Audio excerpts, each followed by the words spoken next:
OK. Bonjour tout le monde. Bonjour. Merci de me recevoir, dear friends. Thanks for making so much of a career to me, Annette. It touched me.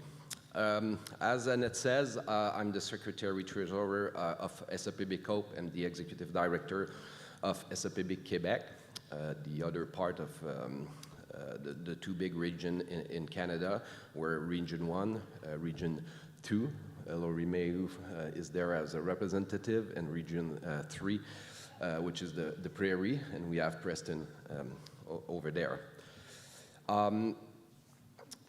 Over the year, for me, SEPB has become more than a commitment and a way of expressing my value.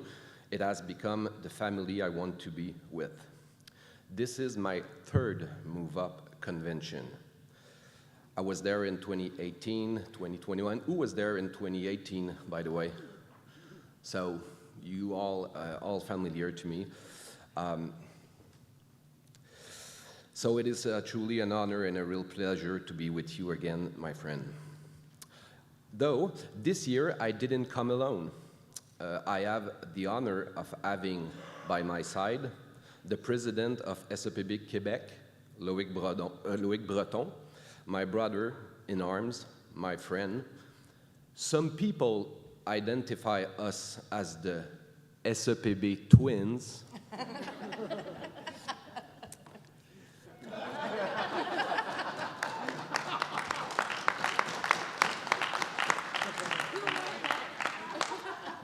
This is us after landing at the Vancouver airport. And by the way, just so you know, everybody don't dresses the same way in Montreal. The ties between British Columbia and Quebec run deep. The links between the unions in our two regions are also there. I'll tell you an anecdote on the subject. I went to my doctor, and it's true actually, it's a real story. I went to my doctor recently. I was received by the resident who told me that she came from Burnaby and had studied medicine at McGill University in Montreal.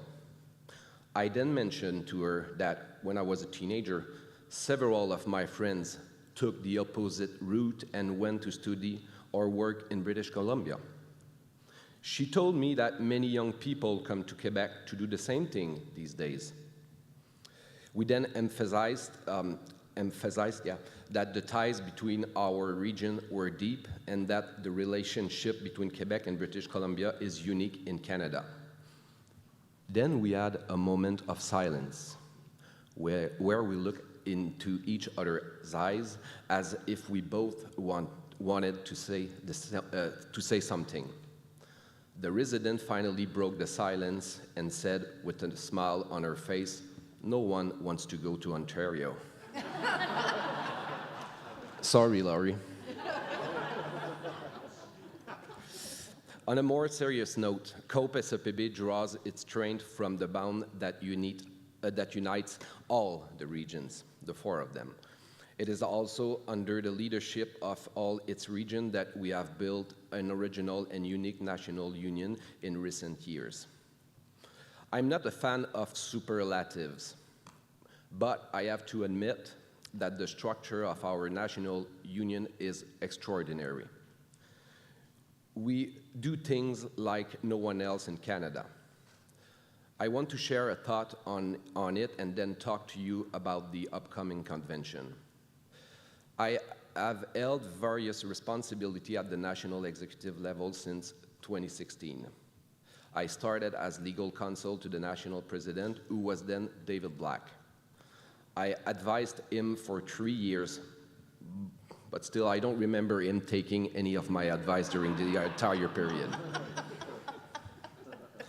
But I do tell counsel. As you may know, our national union is extremely decentralized.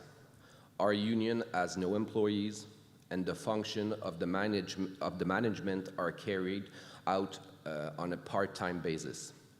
Essentially, COPE SEPB fulfills three functions. One, administer the strike fund, which today is around $20 million.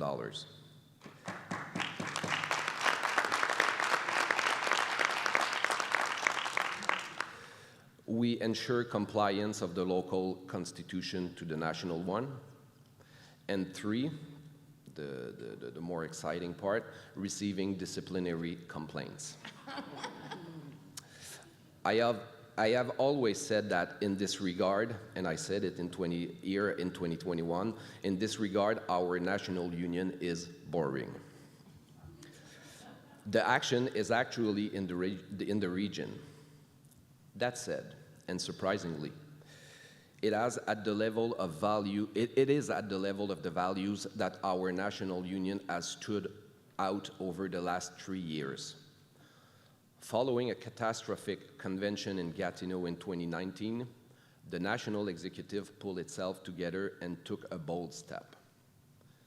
At the last convention held here in Vancouver in 2022, a series of profound changes were made to the governance of our union. Since its creation in 2004, the national executive was made up of 7 people, including a vice president for each of the 4 regions, as well as 2 main leaders.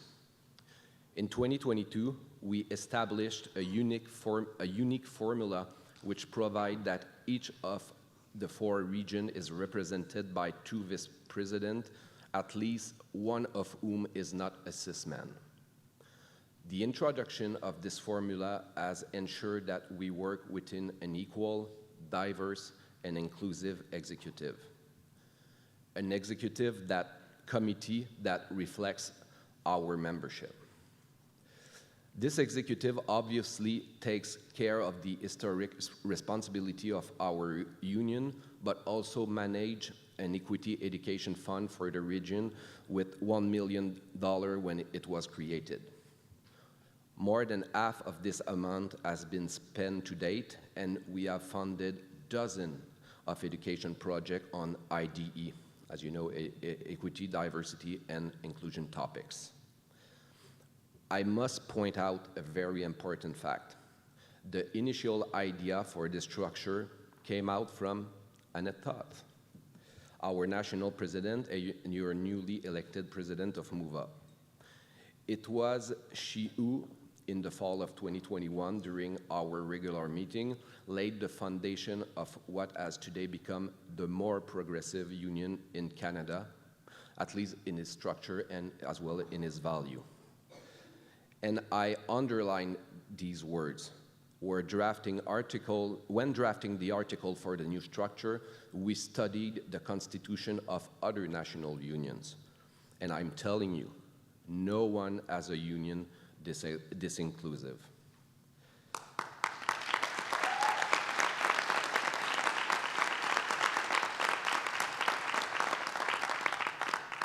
In addition, we have introduced the diversity of representative people while at the same time respecting our cherished principle of union democracy. It was at the same meeting that David announced his retirement from leadership. The succession discussion didn't last 5 minutes. We immediately came to the conclusion that Annette was the ideal person to become national president. She had a clear vision of the direction that should be given to our union for the coming years. We agreed that she should run as national president and I as national secretary-treasurer. But also, it made sense given our respective interests. I love money, and Annette loves power.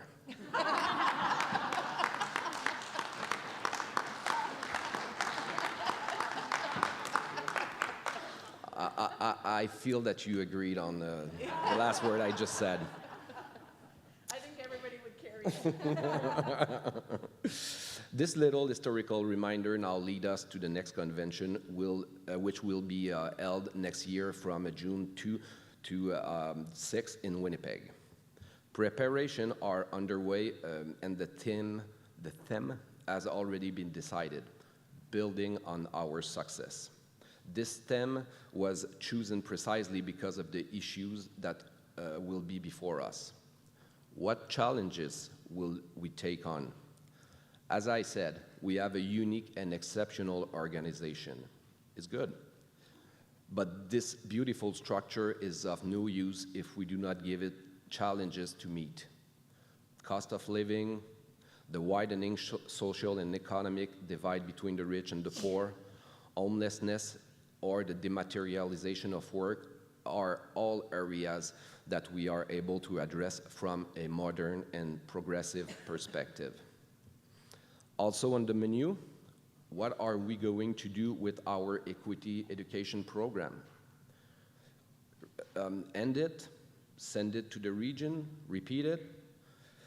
Another big question, we're broke. Well, at least financially tight. However, it was the very goal of the 2022 devolution reform that ensured that the financial resources return to the region. But as things currently stand, we are going to have difficulty financing our 2027 convention. We're good for the 2025, but we have to think about 4 years ahead. But all these remain challenges that I know we're capable of meeting. 20 years ago, we went through a divorce which put us in a situation of technical bankruptcy, and look where we are today. Look where we are today, one of the best progressive unions in Canada. Imagine where we will be in 20 years if we continue to build on our success. So I'm guessing that I will see you in 2025 and maybe even in 2027 here in Vancouver for your next convention if you dare to invite me again. Thank you.